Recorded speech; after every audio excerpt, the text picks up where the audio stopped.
Jeremy was not a normal child. You see, he had a terminal illness and it affected both his mind and his body. Still, his parents tried to give him the best life he could, as normal as possible. They sent him to a religious elementary school. But at the age of 12, Jeremy was only in the second grade. And his developmental delays had caused a frustration to his teachers and sometimes the other students in his class as well. When springtime arrived, the children were excited about the coming Easter. Their teacher told them the story of Jesus, and then to emphasize the idea of new life coming forth, she gave them a plastic Easter egg. With this assignment, I want you to take this home, and I want you to bring it back tomorrow with something inside of it that shows new life. Well, the children were all excited, except Jeremy. He listened carefully. His eyes never left the teacher's face. His teacher wondered, had he understood the assignment? Did he know about Jesus' death and resurrection? She thought, maybe I'll call his parents and explain it to them. But it wasn't long she got busy and she forgot to do that. Well, the next morning, 19 children came to school laughing and talking as they placed their eggs in a large wicker basket on Miss Miller's desk. After they completed their math assignment, it was time to open the eggs. In the first egg, Miss Miller found a flower. Oh yes, she said, a flower. What a wonderful example of new life. When they appear, we know that spring is here. A little girl in the front row waved her arms. That's my egg, Miss Miller. The next egg contained a butterfly. Miss Miller held it up. We all know that a caterpillar changes and grows into a beautiful butterfly. Yes, that too is new life. Little Julie raised her hand and said, that was mine, Miss Miller. Next, she found a rock with moss on it. She explained the moss, too, showed life, and little Billy spoke up from the back. My dad helped me with that one. Then the teacher opened the fourth egg. But the egg was empty. Surely this must have been Jeremy's. And obviously, he didn't understand the instructions. If only she would have called his parents, but not wanting to embarrass them, she quietly set the egg aside and reached for another. But Jeremy spoke up. Miss Miller, aren't you going to talk about my egg? A bit flustered, she said, but Jeremy, your egg is empty. And Jeremy said, I know. So was Jesus' tomb. Friends, I love Easter. It's a great time of year. It's beautiful. If you think about it, a lot of you guys who are in here could probably do what I'm doing right now. You know the story. Jesus came to earth, died on a cross, was buried, and on the third day, he rose from the dead, and the tomb was empty. And millions of people all around the world gather today, some of them only today, to celebrate that happening. But here's the problem. I don't think we really get Easter. Because if we really got Easter, I think it would change everything about our lives and who we are. And I think, like Miss Miller, sometimes we miss it. And sometimes we need Jeremy's in our life to kind of help us do that.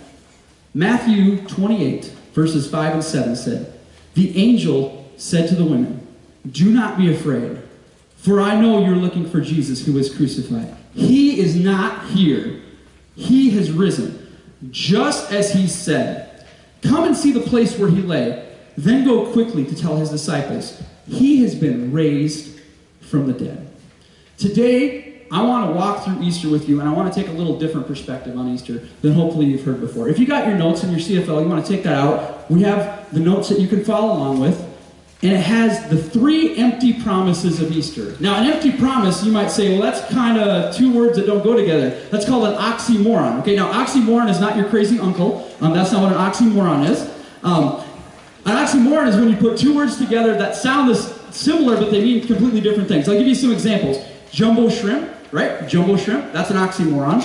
Walking Dead, a short wait. How about this one? This is my favorite one. Microsoft Works, okay?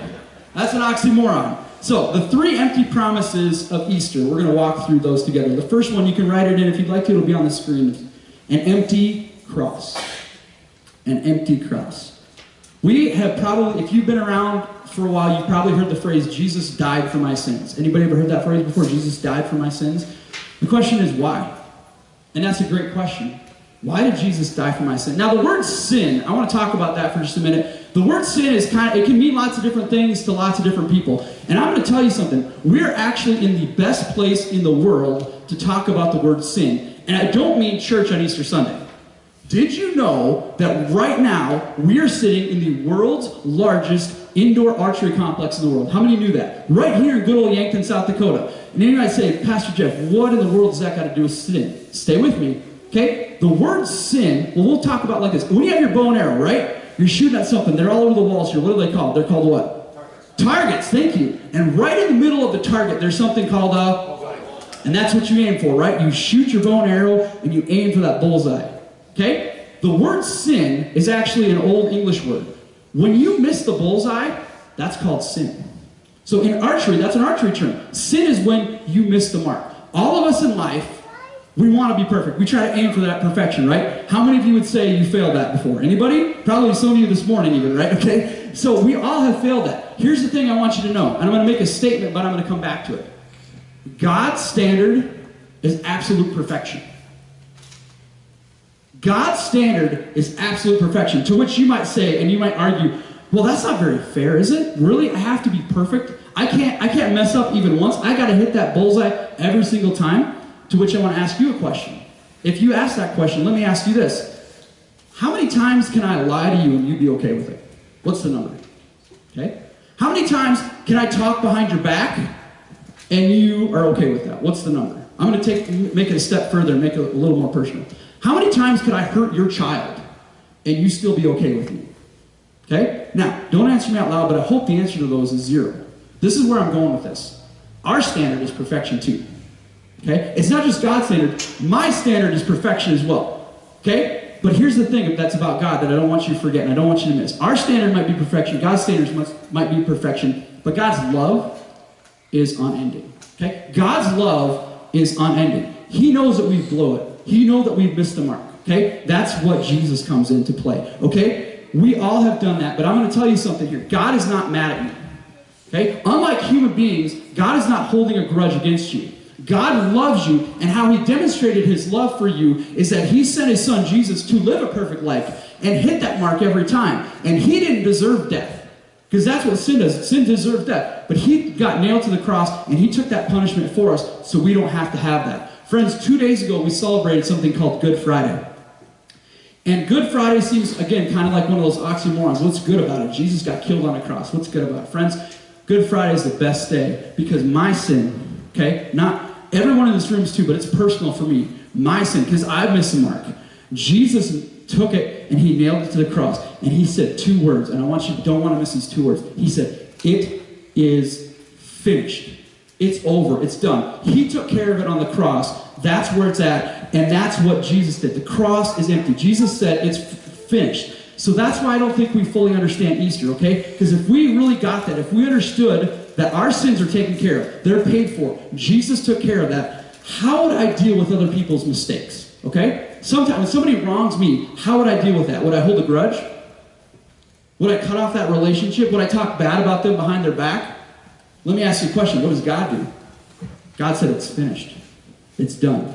How about this one? And this is a little more, I'm pushing pretty close here, and this is personal for me. How about my own mistakes? Okay? Because for me, sometimes that's the harder ones. The times where I know I'm at fault. The times I know I blew it. The times I can't make it right. Those are the ones that are hard for me. Here's some things that I do. Sometimes I blame other people. Not really my fault. Sometimes I minimize. Well, it wasn't that big a deal. Sometimes I justify. How about this one? Do you ever beat yourself up about your mistakes? Okay? Jesus did what we couldn't do. Jesus stepped into our worst so we could have his best. Friends, I don't want you to miss this on this last point. God is not concerned with your past. I don't care who you are or what you've done. God said it's finished. And today is a new day. And God is more focused on our future than our past. We want to stay in our past. Maybe people in our lives want to keep reminding us about that thing we did 30 years ago, and they can't get over it, so they want to keep bringing it up. Jesus, my friends, took care of it on the cross. And the cross is empty. That's the first empty promise of Easter. The second empty promise of Easter, and I don't want you to miss this. The second empty promise of Easter is the empty tomb. The empty tomb. The cross was not unique. And I think we miss this in our day and age today. As you know, Jesus lived in a time where the Roman Empire controlled that whole region. Rome loved to crucify people. It was kind of their propaganda tool. We talk about propaganda today, that's some propaganda. You'd be walking down the street with your kids, and they would have rows and rows of crosses, and criminals were being crucified, and Rome was sending a very clear message. They said, that's what happens when you mess with us. Don't do that. Can you imagine what that was like in the world today? Friends, the cross wasn't unique. And on the cross, literally probably hundreds of messiahs were killed on the cross. People would claim, I'm the Messiah, I'm the king, that's the king of Israel. Well, of course, Rome didn't like that too much, so they would kill a lot of them. So Jesus was part of that. The cross wasn't unique, but don't miss this. The empty tomb, that was unique.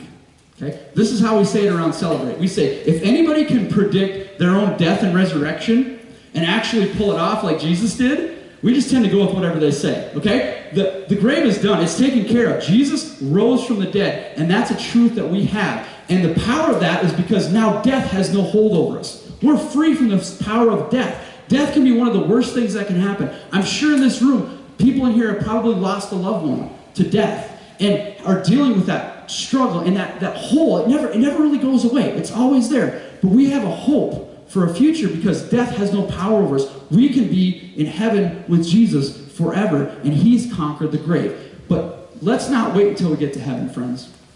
Because I serve a God who likes to make dead things come to life. Okay? And I'm telling you that Jesus can still do this here today. I want to let you watch a video. And this isn't just some random video that we found on the internet. I want to set this up a little bit, and I'll come back to it. This is a very dear friend of mine from Sioux Falls. And I'm going to let him share his story, and then we'll come up and talk about it. So amazing things happen starting on my Sunday mornings.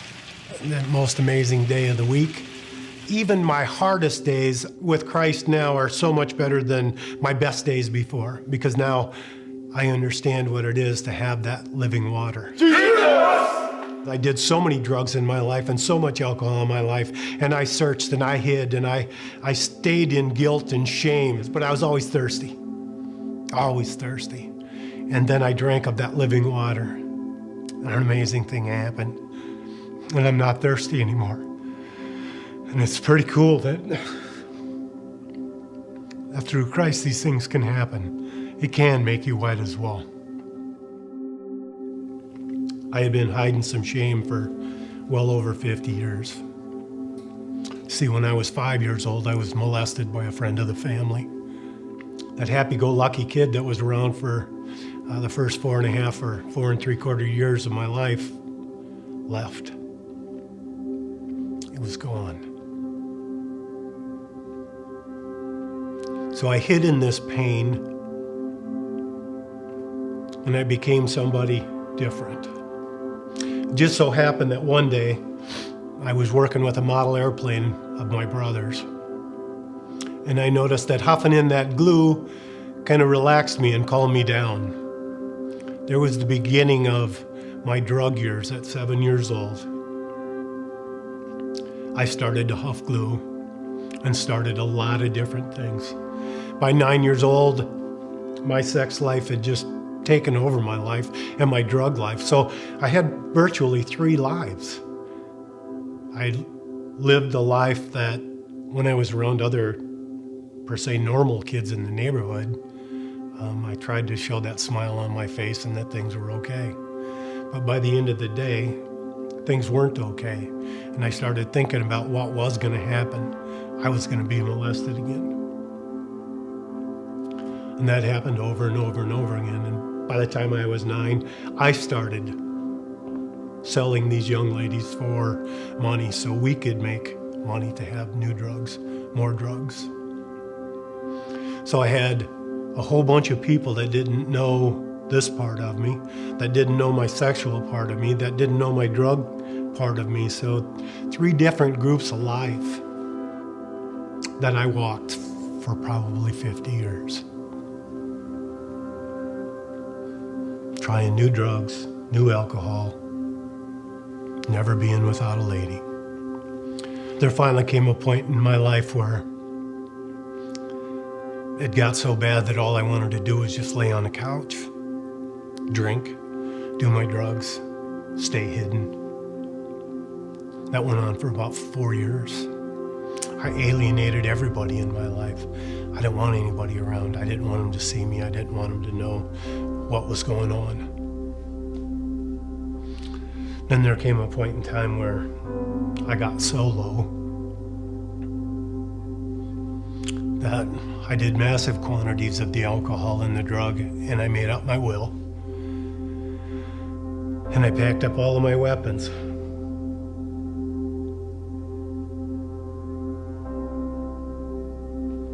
And I was on my way to kill a lot of my family and a judge because I felt so wronged. Boy, it's just a big black hole. I didn't see any light.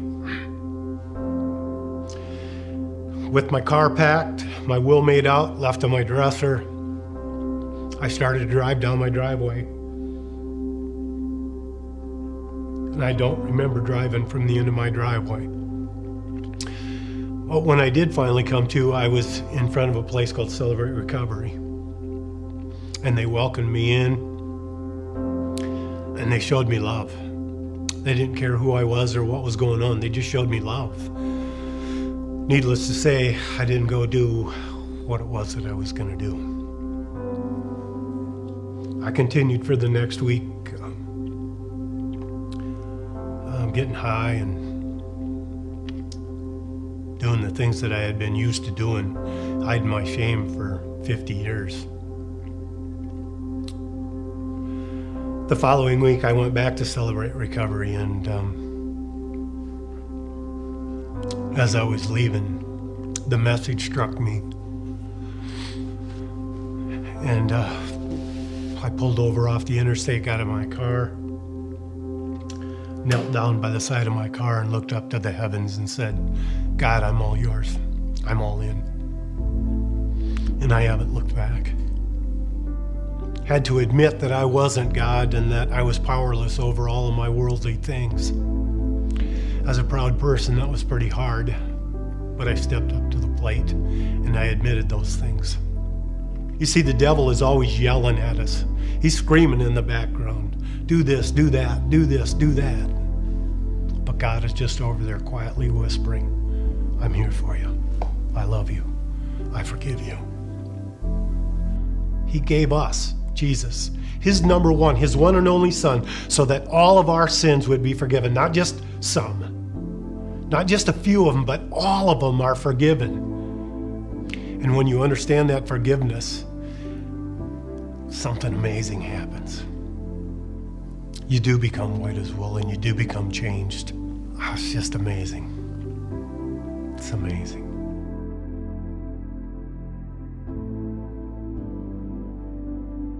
We live in a world today where people walk into schools and shoot people, and we talk about what's the answer for that.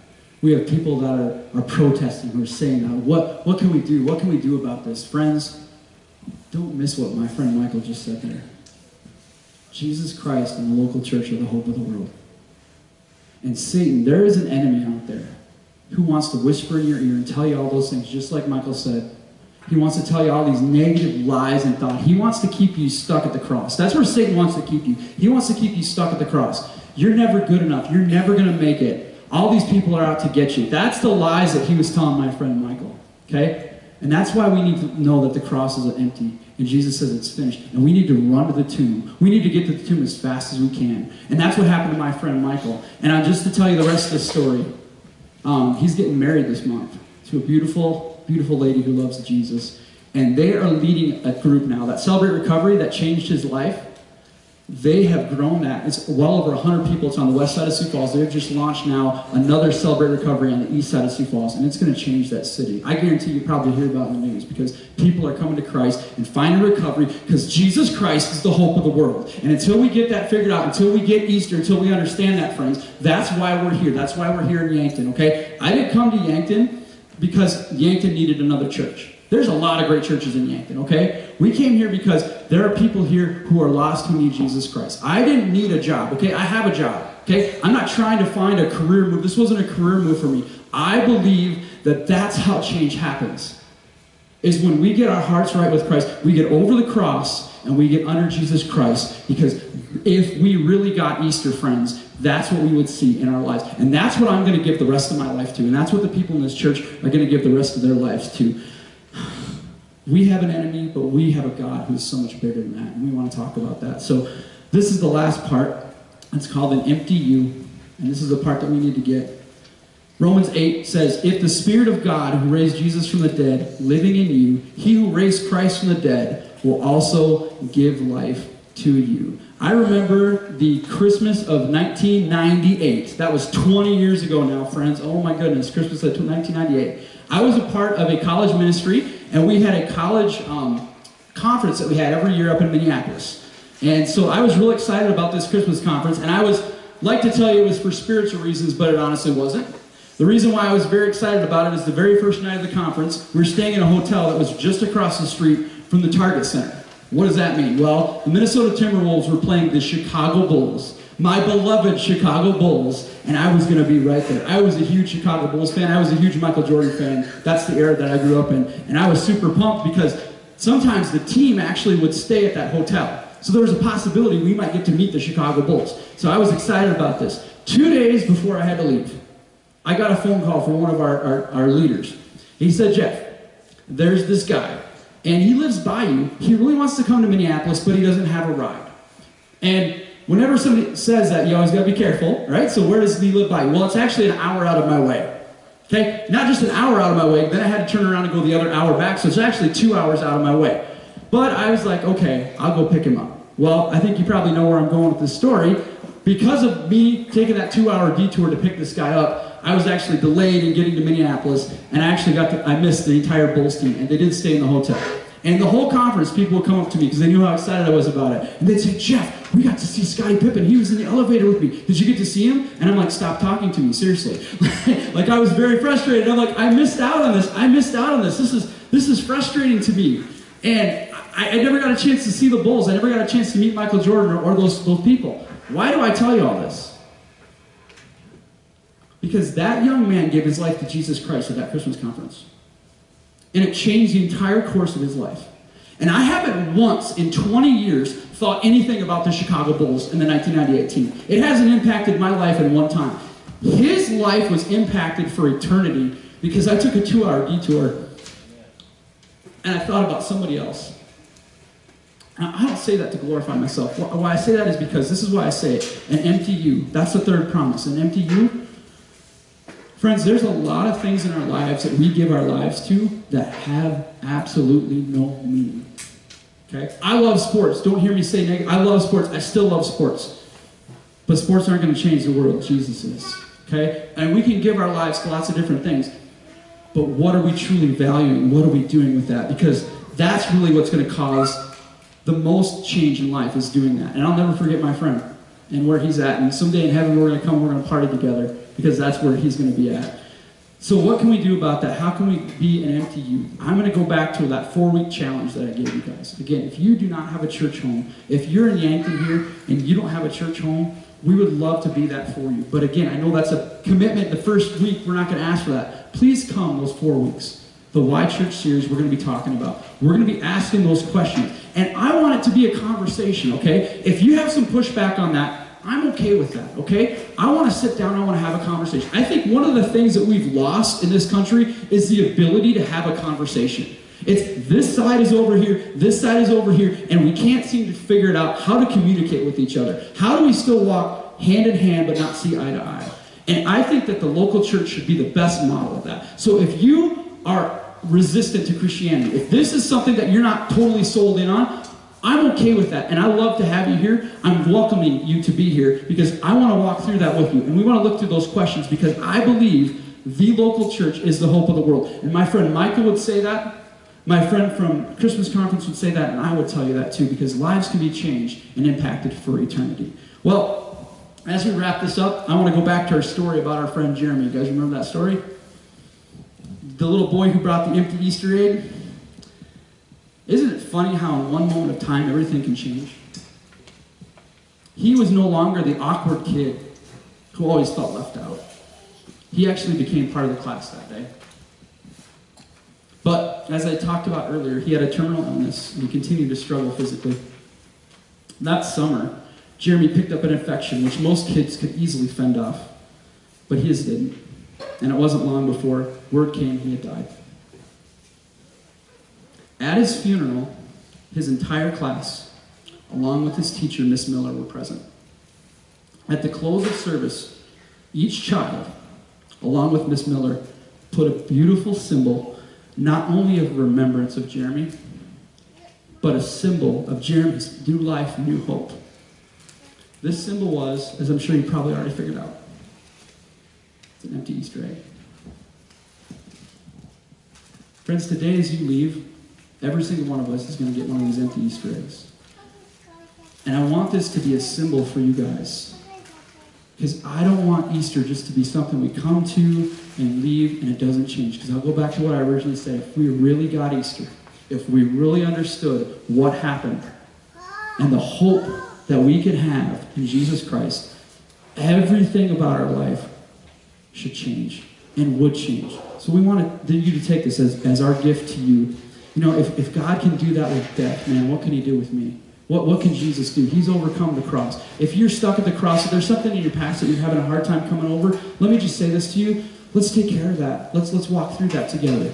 Okay? If there's some hurt that you've experienced, my friend Michael shared about in the video, there are things that people do to other people that are not okay. And I want to tell you from the bottom of my heart, if that's you, I want you to know I'm sorry that happened to you. And I want you to know that grieves the heart of God, because God never intends for his children to get hurt. But sinful people make selfish decisions that hurt other people. And please don't let what someone has done to you take away from the love that God has for you and block that relationship. Let's take care of that today. Let Easter be a new day. Let's get past the cross. Let's get to the tomb as soon as we possibly can. Let's get over ourselves and those things that really don't matter. And let's get under the cross of Christ. I'd like to go to a time of prayer. And as we do this, I just ask that you go ahead and just close your eyes and bow your head.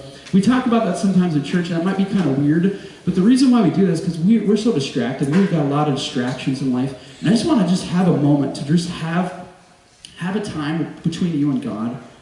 And I don't know, my prayer is that God's doing a work in your heart right now. And so I'm just going to let him just kind of speak to you.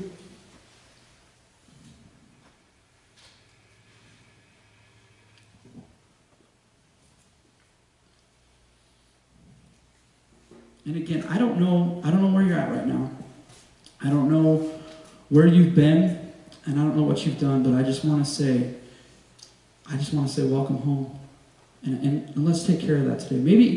Maybe some of you in this room, for the very first time, maybe you need to make that decision. Maybe you need to say, I need to confess that to God. I've missed this, and I need forgiveness of this. I need to release that.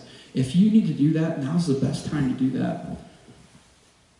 Because God's not mad at you. He's not out to get you. He's a good Father that adores you. He wants to have that relationship with you. Stop beating yourself up. Surrender that. Maybe you're somebody who you've heard this story before. You've heard this story 100 times. And maybe you've just kind of go through the motions in life. And maybe there's some things in your life that are kind of distracting you right now. And maybe you've kind of stepped away from your faith. And maybe you haven't been to church in a while. Again, I just want to say welcome home. This is an opportunity for you to just come back and to be with Jesus Christ and know his love for you. And maybe you're here today and you've already done that and you just want to come and be part of this and you want to join us and you want to help us reach people, because that's what we're about. We're about reaching lost people. I want you to be able to do that right now. I'm going to ask that Pastor Jan and Pastor Roger go ahead and come on up. And we're going to pray. God, I thank you so much for each person in this room. I don't know where this lands for them, but I know the hope that we have with Easter. And I'm so, so, so grateful for the love that you've given. God, thank you for the empty cross. Jesus is not there anymore. But thank you so much more for the empty tomb, because we know that we have power and victory over death. And there's nothing in this world that can take that away. And so, God, I just ask that you would move in the hearts and minds of the people here, that you would ask for, if maybe for the first time, they would make that decision, God. Or maybe they just need to say, hey, I'm going to renew that today, God. I just ask that you would do that. We ask this in Jesus' name. Amen.